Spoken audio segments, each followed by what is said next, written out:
Our pod is an awesome pod. Welcome everyone to the Palm Valley Church Podcast, where we invite God into everyday conversations. My name is Mark Grohocky, and here we are again with the wonderful Zach Alexander. Zach, how are you, sir? I'm doing so well. How are you? I'm very excited because you're a celebrity here at Palm Valley Church. You know, you're on stage. People know you. They see you leading worship and everything else at our Goodyear campus. So, I need to get your autograph afterwards and everything else. So. That's so cringy, Mark. I can't take it. I know you didn't like it, but no, I am. I'm excited that you're here, without a doubt. And we've had some conversations in the past about music and your passion for music and that. But to be honest, I would love to just talk today just to get to know you a little bit more. Absolutely. And some people that know you on the weekends, some people that obviously get to see and see you lead worship and all of this. They want to know, have you been doing that forever? Were you born playing a guitar and you've loved Jesus forever and everything's been perfect in your life? Or, what does your story look like? How did the Zach Alexander story all start? Yeah, absolutely. So I guess I'll start from the beginning. Yeah. So I was born in Seattle, Washington. Nice. And I lived there all but 3 months of my life. So it's a big part of your life, Seattle. Yeah. But I would connect that to my love for coffee. Yeah. This is my third cup of the day. Nice. So take that for what it is. But I grew born in Seattle. Then I moved to Northern California, and then from there moved to Virginia, then Texas, then I ended up here in Phoenix. So almost full circle. Yeah. All the way around the country, and that was a result just of because of my dad's job. Okay. He works for Universal Technical Institute, and is campus president, and so they would just kind of bring them from campus to campus. Yeah. And me and my family, we were along for the ride. So I got to see a lot of cool places growing up. Was that difficult making so many moves? Or? Yeah. So actually, especially when I got to middle school, it just kind of made me really shy. Going from making all these friends in one area, then leaving them, making a new group of friends, leaving them. Luckily, I got here in middle school, and then we hadn't moved since. So been here, over half of my life. But when we got to Virginia, my grandma actually, so my dad's mom began to live with us. Okay. And she kind of lived with us in and out of just different places of our life. But I would attest my faith and the beginnings of my faith to her. She's someone who I know had, since the moment that I've been born, she's prayed for me every single day of my life. And that I think attests to the power of a praying family member. Yeah. She's the one who, I didn't really grow up going to church. I grew up, I guess, in a Christian home, but a very American Western Christian home. When we got to Virginia, she started living with us, and she started taking me to Sunday school. We were joking earlier about the song "Awesome God," right? And I just literally remember, our God is an awesome God. He reigns from heaven above with wisdom, power, and love. Yes, I love the hand motions. They're just ingrained in me because she would just take me to Sunday school every weekend. And so I would say from there, that's when I guess I accepted Christ just from a very young age. Yeah. About how old were you at that point? Probably 5 or 6. Okay. So just doing kind of as a little kid praying the salvation prayer and everything, and kind of understanding what that meant, but just knowing that, okay, if I pray and accept God, Jesus into my heart, that means I am with him forever in heaven. And I was like, okay, cool, I'm on board. I'm a 5-year-old. Right. That sounds awesome. That was about the time we were in Virginia. And I remember during that time, my parents actually then started going to church. I think they just started seeing me and my grandma going to church, and they're like, okay, we should go. But it was interesting because that was, I know for my family, it was a bigger deal than I thought at the time. Obviously, I was 6, but that was a very, very important time. And I'll kind of get back to that and why that was, because I learned later why they ended up starting to go to church in the first place. And so from Virginia, again, we moved to Texas and then Arizona. at that point, at this point, I'm just like a really shy kid. Like gaining friendships, losing friendships. So I'm just like, okay, like socially, I was an only child too. So I kind of was working upstream there, right? Making friends. But in sixth grade, my parents found Palm Valley. We had kind of been church shopping for a little bit there, and ended up coming to Palm Valley. And from there, again, I was super shy. I remember going to middle school service, and I remember it got to a point where my parents had to like drag me there. Like I just didn't want to be there. It was so intimidating thinking about being around kids my age and having to make friends and all that stuff. But it's funny because one of the first weeks that I was there, and by the way, Pastor Ryan was like the youth pastor at this point. Nice. And it was him and Darius and Jeremiah who were like leading the youth at this point. So I walk in, and this was during the time like the Winter Olympics were going on, and Shaun White was a big thing. And I actually I had grown my hair out because I thought I wanted to be like this cool skater kid. And that's what all the cool kids were doing. They grew their hair out, and so I looked like a sixth grade version of Shaun White. Yes. And so I remember that the weekend that I was there, I was sitting alone in the back, and actually Pastor Darius saw me sitting alone, so he like just came alongside and just sat next to me. And Pastor Ryan from the front, he was like, "Raise your hand if you look like Shaun White." And I'm like terrified at this point. I'm like, I have to like bring attention to myself. What's going on? And then I raised my hand, and then he threw me like an entire pack of like Butterfingers. Nice. I was like, this is awesome. Like these people are great. Like they're super nice. And it was cool because then after that, Darius just started following up with me. And he, I remember he was calling me and literally just asking me about my life. And we spent like a half hour, and he was just like, I just want to get to know you, dude. I don't know a whole lot about you. And, I had a good time hanging out with you at church. And to me, that was like, wow, someone actually like cares to like get to know me at church. And this is great. And so he, I expressed, I just started playing guitar, all this stuff. And, I was into, I just wanted to, at that point, just be a rock star. I just I listened to all this pop punk music, and I was like, okay, that's what I'm going to do. Yeah. That's why I wanted to play guitar. And so he was like, well, did you ever think about playing on stage? And I wasn't good at playing guitar, honestly, at all at this point. So you haven't been like this awesome guitar player forever? No. Wow. Not, didn't come out of the womb just shredding. I know. But yeah, so I guess he got me interested in that. And Pastor Jeremiah at that point was the middle school pastor, but he was also leading worship. And so he had me they kind of gave me an audition process. Again, I was not good. And so he gave me the booklet of songs. And at this point, we didn't have any online database. It was sheet music. Right. And of course, I didn't know any of these songs. Yeah. And so I remember the first weekend that I was supposed to play, he was like, you know what, why don't we not plug you into your guitar amp? And we'll have you off of anything that's hooked up that would be played out for the crowd. And they just had me play on stage with an acoustic guitar, and I wasn't mic'd or anything. But you were more just for eye candy at that point on stage. I don't know. Maybe they just needed numbers on stage. What? But gradually just got better and more involved in all that stuff. And then about seventh grade, Pastor Darius actually wanted to kind of take me under his wing.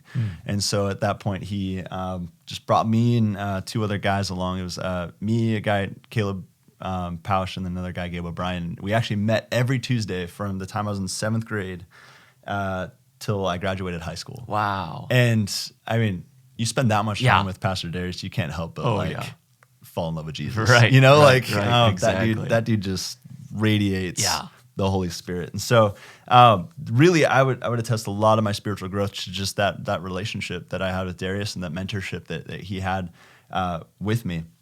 But so around this time, again, I started getting more involved with church, started going on the Go Missions trips and learning more about God. And when especially around that time, that was the first time I really started engaging with the Bible. Yeah. I remember Darius just had me start in Proverbs, and we read a chapter of Proverbs every day, and then we meet that next Tuesday and be like, okay, what Proverb stuck out to you?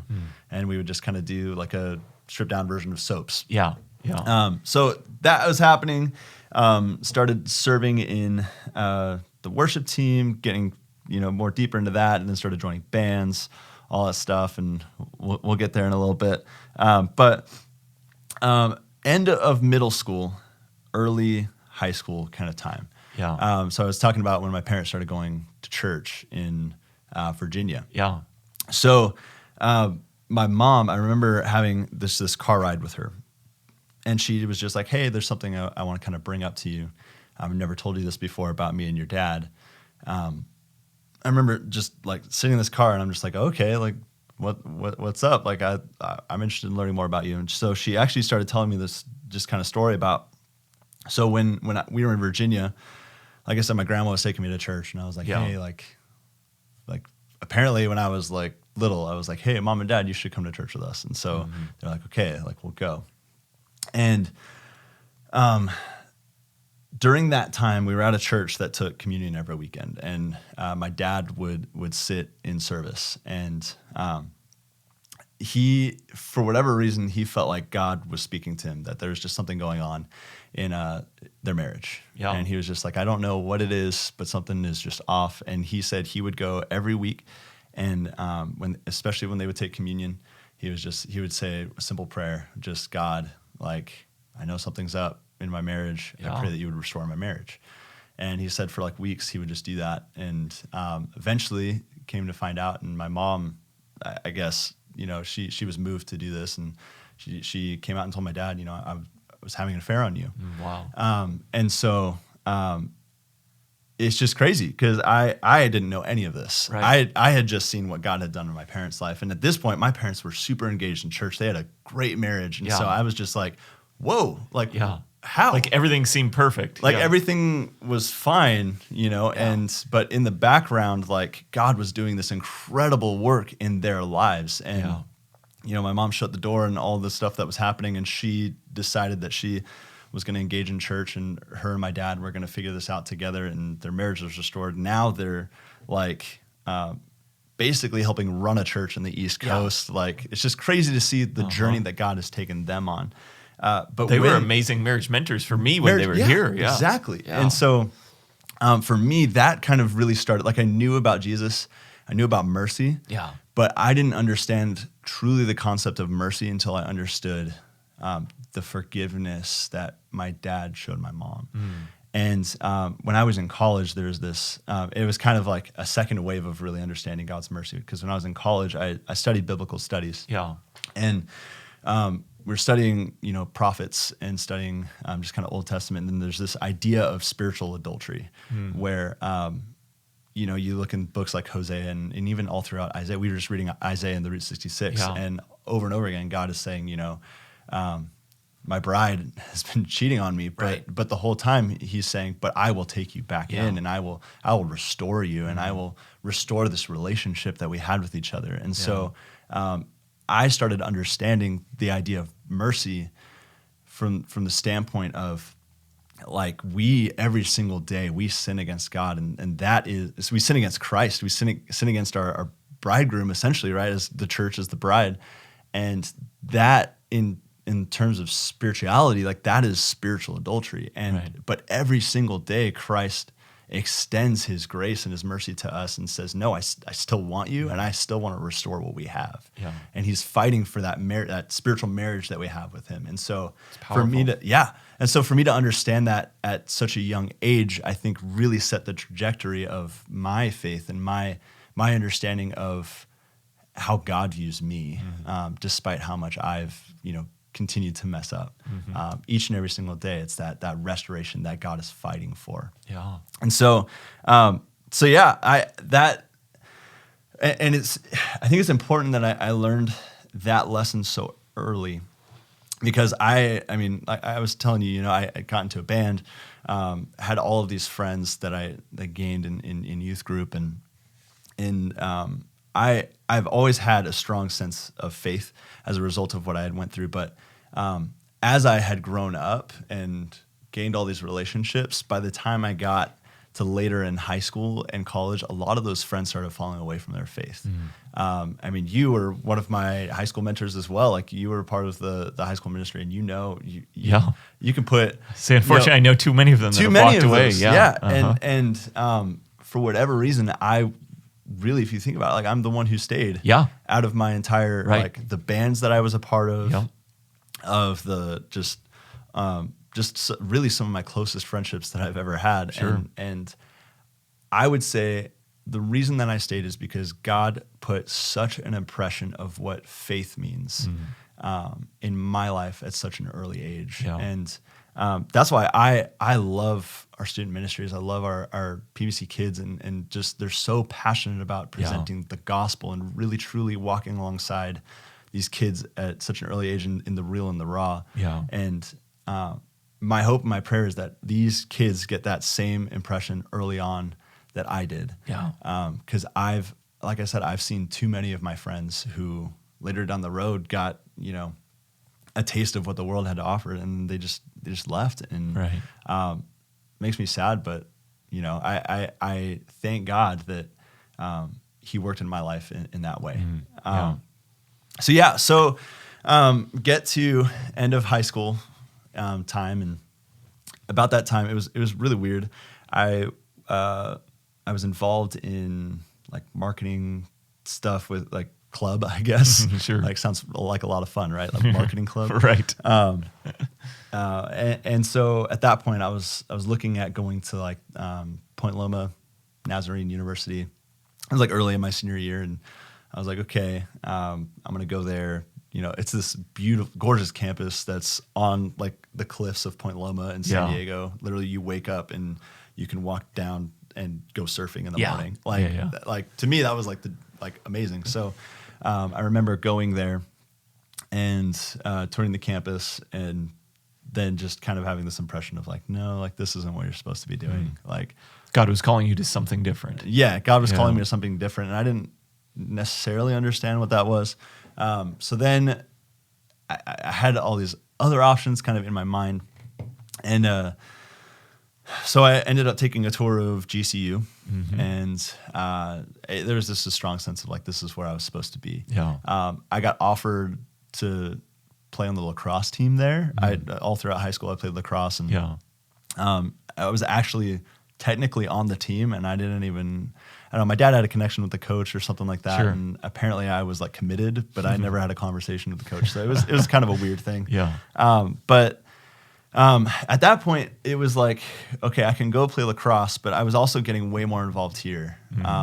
Pastor Gabe Sabarzo was the worship pastor at that time, and he had kind of taken me under his wing, and I did kind of like an internship with him my senior year of high school, and started getting more involved even further at Palm Valley Church. And this is like the prehistoric era of the internships here at Palm Valley Church. Like it's much different now, much more structured.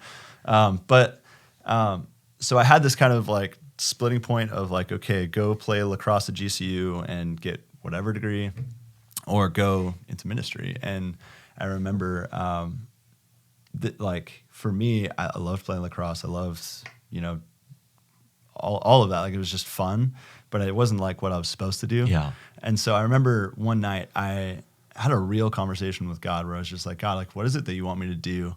What direction do you want me to go in life? And I remember as I was praying that prayer, and this was at night, God was just like, go to bed.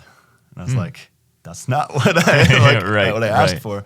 And like God's spoken to me in dreams, like only like I could probably say just a handful of times in my life, but this is like probably one of the most impactful like times. And so I remember going to bed, and I had this like crazy vivid dream of like,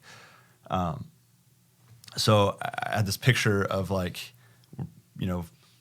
being by the sea of like Galilee, right? So, and I'm this child walking along the banks of the Sea of Galilee, and I look across, like, I guess the ocean, lake, whatever. It's not really a sea; it's like a lake. But, anyways, we're in dream world, so it doesn't matter. But, and I see Jesus walking with his disciples, and Jesus, like, I look at him, and he's like reaches out his hand to me, and then he's just like, "Come follow me." And I remember like I'm this child, and then all of a sudden I'm this disciple, like with Jesus, like with him. And so I wake up and I'm like, okay, I think I have my answer. Yeah. And I believe we're all called to ministry, but Yeah. I believe that was the night that God called me to vocational ministry, Yeah. or at least confirmed that Sure. calling in my life. And Sure. so for me now, like, this is what I know I need to do. Yeah. Like it's clear that Jesus said, like, come, like, you're going to be my disciple. And so at that point I was just like, okay, God, like, I'm in, like, I'm going to go into ministry. I chose to go to GCU to go get a biblical studies degree. And then all throughout my time at GCU, I actually grew a lot musically and spiritually. God kind of threw me in a lot of just leadership opportunities that I almost kind of stumbled into. Right. Became one of the first like music directors on like at GCU, and the band there ended up being a life leader as well, which was like, I guess, the spiritual RA. Sure. In a hall at GCU. Then became a head life leader, so I was discipling like other life leaders at that Yeah. point, and then just had some really cool opportunities even musically at on the campus. It was my sophomore year. I got the chance to go on the road show, so like, which was crazy, like and it was for 3 nights, but I got to go to like Michigan and Wisconsin, and they played the KFC Yum Bowl, Nice. like in front of like 11,000 people. It Yeah. was nuts, and this is just something that like I never Right.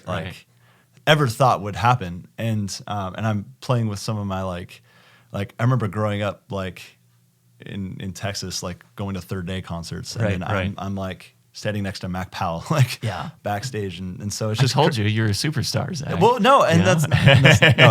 that's like the furthest thing of Yeah. what I'm Right. looking for right now. But It was like a humbling experience. it was really. so Yeah, humbling. yeah. I was like, God, like, how the heck am I here? Right. Like, I'm like, it was just a surreal experience. So, Yeah. but God, I felt like kept bringing all of these experiences to like just refine me in not just leadership, but just like spiritually and even musically, just getting exposure to what the real music world Yeah. and professional music world looks like. It's Yeah. what I love about all of this is every point in your life you have been seeing God's hand at work, and you've been listening to him at every Yeah. directional moment, whether it was from grandmother, whether it was from connection with Pastor Darius or Pastor Ryan. You've been able to translate that into your own personal relationship with God, and you followed God's leading in your life. So Absolutely. that's a huge thing. Yeah. So why don't you kind of close out a bit? Because I'd love to hear Absolutely. just Yeah. in the end of this of you're now married, you're working here Yeah. full time in that. I mean, how is your amazing wife? How has she kind of been the next part of the journey that you have right now? She is, dude. She's done so much Yeah. for me, spiritually, just emotionally. Like, has helped me mature in a way that I don't think I've ever been able to. So I'm a very just kind of peace-seeking, even like to the point of like in a bad way, like people-pleasing Right. sometimes, Sure. just all of that. And she is like one of the most down-to-earth, just honest, Yeah. like real and raw people like I've ever met in Yeah. my entire life. And so I remember we first started dating, and there were things that she would say, and I'm like, can you say that? Like, Right. you know, I'm this only child, like Yeah. kind of Christian raised guy. And she came to faith in high school and just experienced Jesus in the real and the raw. Like, Yeah. let me tell you, man. And so, like she just has this unshakable faith in her life and can see things from perspectives that I never would, like just because of how I was raised and kind of conditioned to think and all of that. And so I now, as an adult, as a husband, because of her in my life, and even in my ministry, I have a new level of discernment because of her, Yeah. because she is very quick to recognize patterns, quick to recognize just situations Yeah. on a level that I've never met. Like, she has the spiritual gift of discernment unlike anyone I've ever met. Yeah. She's a wizard, man. Like, it's crazy. But yeah, so in terms of just me, like I 100% am the pastor, the leader, not just because of how I've grown up, but because of the way that my wife has now helped just grow me as a person. So she's played a huge part in my life and in creating me again to be that leader that I am today. Yeah. So I think I love hearing that about, because she's an amazing, passionate woman that I can see that influence, which has been, it's great to see the two of you as a couple continue to just be an influence now into other people's lives, because your entire story is filled with amazing people along the way that have been an influence in your life, whether it was your dad, whether it was your mom, grandma, like say Darius and these other youth mentors in that, to now your wife as well. And so the two of you now are at this point, what I love is you're now influencing others. The very thing that everyone else has done in your life, you're now getting to do that as this adult couple who just loves Jesus and is passionate about continuing to let others know about that. So what an awesome story, man. Yeah, absolutely. I know there are like a million other things in that story, but let's have you back on and we'll, absolutely. What I would love for everybody is if you're out there and you want to know more about Zach, just yell at him while he's singing on stage. He will come down immediately, or at least you'll talk to him afterwards, maybe. So catch him in the lobby. The best time to do that is right in the middle of welcome and greeting time. That's right. Just come up to the stage and and say hi. I'm kidding. Please don't do it during that time. People have tried it, but let's legit people have. Right. So let's try not to have that happen. Yeah. Wait till after service, everyone. Yeah. But Zach, thank you so much for sharing your story. Absolutely. We appreciate it, and it's great to get to know you a little bit more. And we need to keep having you back on here. Absolutely, without a doubt. So. Yeah. Thank you, sir. Man. And thank you, everyone else, for joining us. Make sure you continue to follow us on social media, and we look forward to connecting with each and every one of you online or on the weekend. Have a great week, everyone.